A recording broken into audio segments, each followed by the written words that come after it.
guys, selamat pagi. Sudah lama saya nggak update ya. Dan ini saya posisinya lagi ke arah Ketepas ya, mau coba terbang ke Merapi sama Merbabu ya. Kondisi sekitaran jam 9 pagi. Dan cuaca hari ini alhamdulillah cerah sekali ya. Kita saksikan videonya setelah yang satu ini.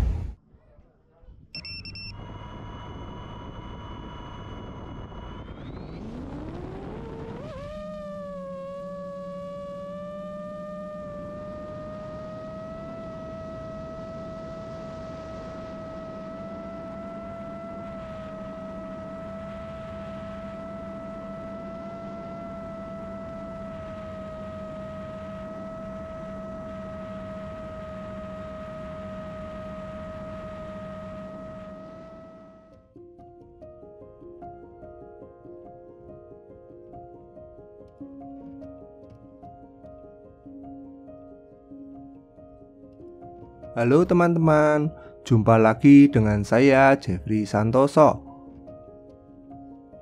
Kali ini saya sedang berada di Ketepas dan ini adalah penerbangan kedua kalinya dari titik ini.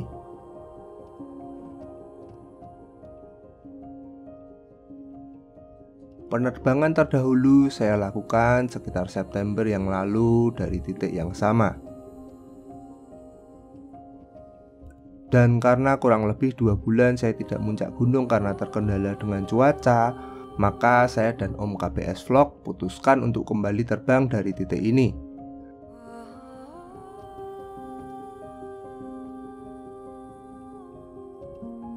Alasan yang pertama, karena titik ini dirasa cukup aman untuk penerbangan ke Gunung Merapi.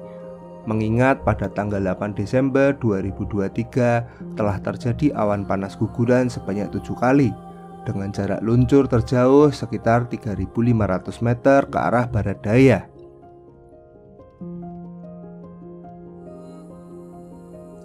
Lalu alasan lainnya karena cuaca yang tidak menentu, sehingga kami putuskan untuk mencari lokasi terdekat dari home base kami terlebih dahulu supaya bisa terbang sepagi mungkin.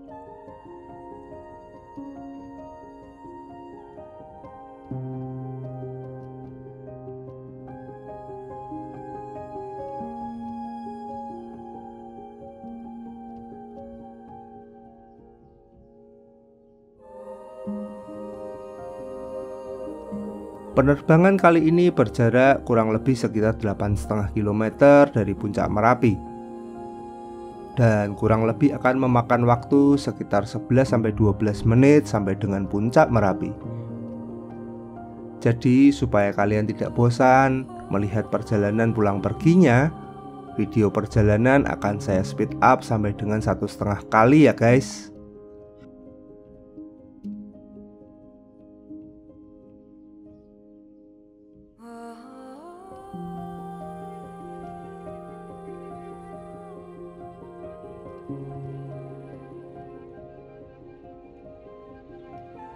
Hari ini Merapi tampak mengeluarkan banyak kepulan asap.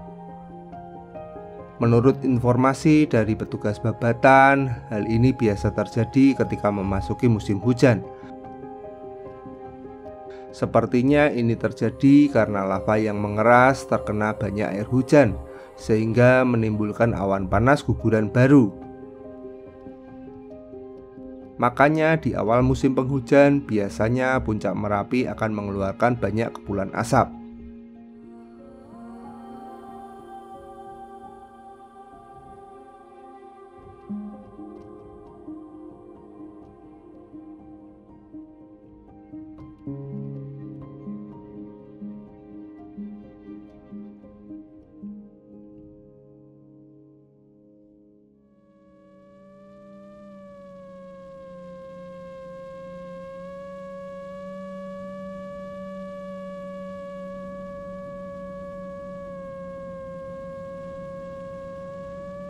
Dan kita sekarang sudah berada di badan Gunung Merapi.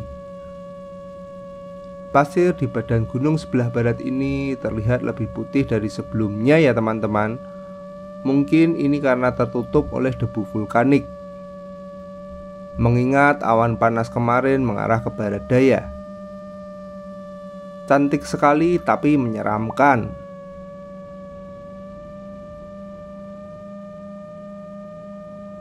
Oke, kita coba susuri sambil mengintip kubah lava barat daya ya. Sepertinya di barat daya ini ada guguran-guguran kecil. Nah, itu ada batu yang menggelinding seperti bola bowling. Hal seperti ini lumrah terjadi karena belakangan ini kubah lava barat daya lagi sangat aktif. Coba saya dekati gugurannya sebisanya ya, supaya kalian mendapatkan gambaran bagaimana guguran lava pijar ini terjadi.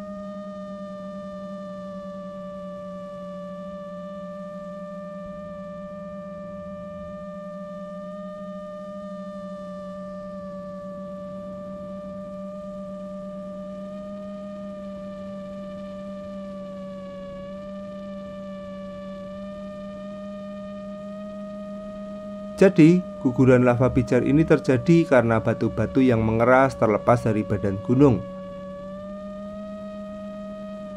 Kalau dilihat dari malam hari, terlihat merah karena panas sekali. Guguran ini bisa terjadi karena longsor ataupun tekanan panas dari dalam bumi.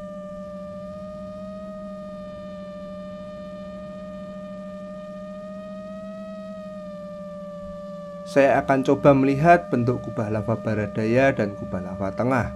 Apakah banyak mengalami perubahan?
Dan karena asapnya banyak, maka saya putuskan untuk memutar.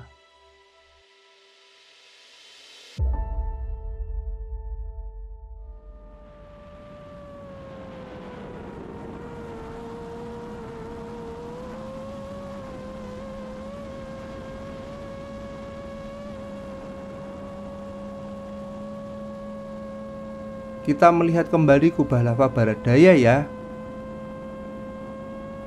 Kepulan asap yang ada di barat daya ini timbul karena banyaknya guguran.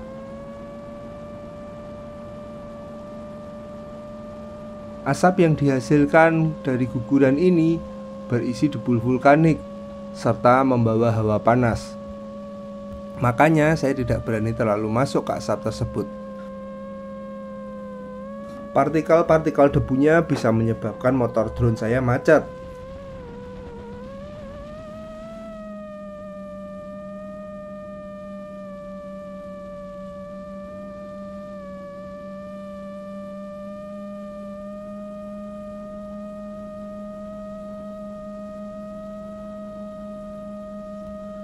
Yuk kita lihat sekali lagi kubah lava tengah, lalu saya akan mengakhiri eksplorasi kali ini.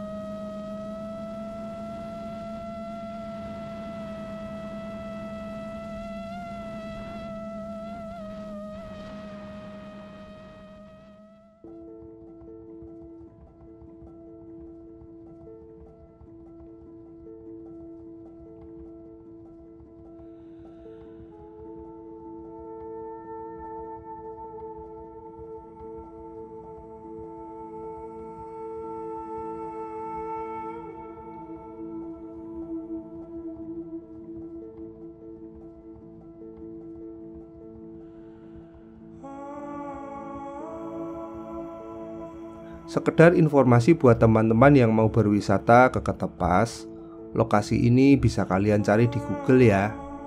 Dan sedikit tips apabila mau berkunjung ke sini, pintu gerbang baru dibuka sekitar setengah 8 pagi. Jadi jangan kepagian ya guys kalau mau ke sini.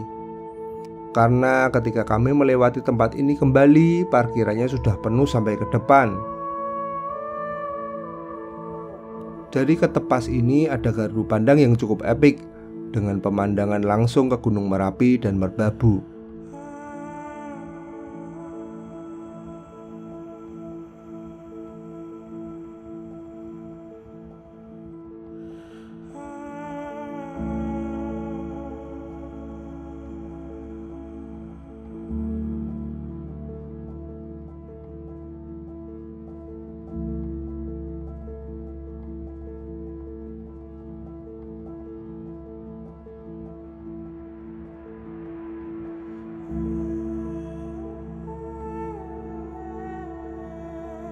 Informasi lain buat teman-teman yang ingin belajar long range, khususnya muncak gunung, saya akan membagikan kembali persiapan saya sebelum terbang, supaya tidak terjadi hal-hal yang tidak diinginkan.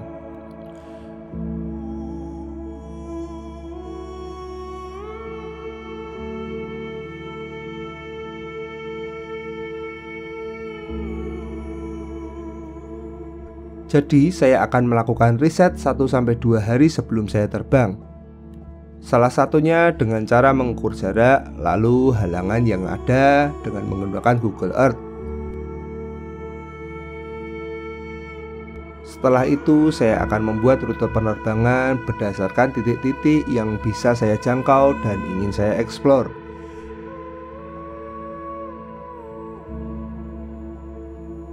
Saya akan menghitung total jarak penerbangannya pulang dan pergi. Lalu barulah saya menentukan dengan menggunakan baterai yang berkapasitas berapa. Di hari H atau malam sebelumnya saya akan melakukan pre-flight check. Setelah semuanya selesai, barulah saya berani terbang. Di saat saya terbang, apabila dekat dengan daerah penduduk, saya akan improvisasi rute saya, terutama saat berangkat dan pulang. Jadi tidak asal terbang ngawur ya.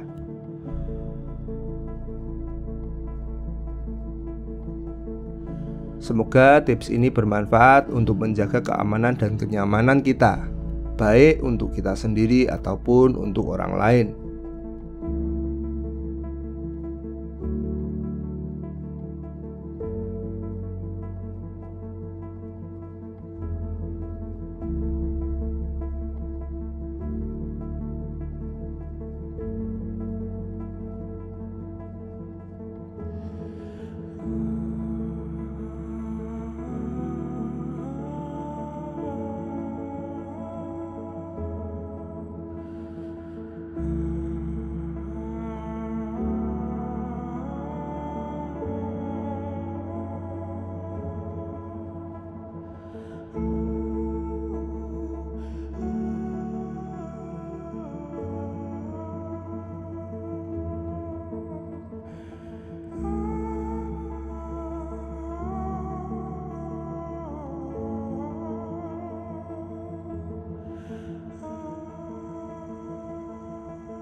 Oke teman-teman, jarak sudah dekat dan saya akan mempersiapkan landing.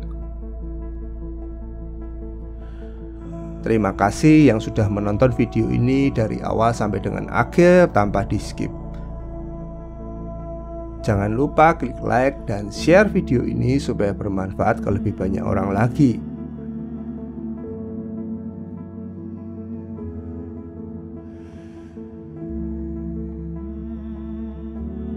Dan untuk mendapatkan update video-video terbaru saya lainnya, silahkan klik tombol subscribe. Jangan lupa loncengnya dinyalakan.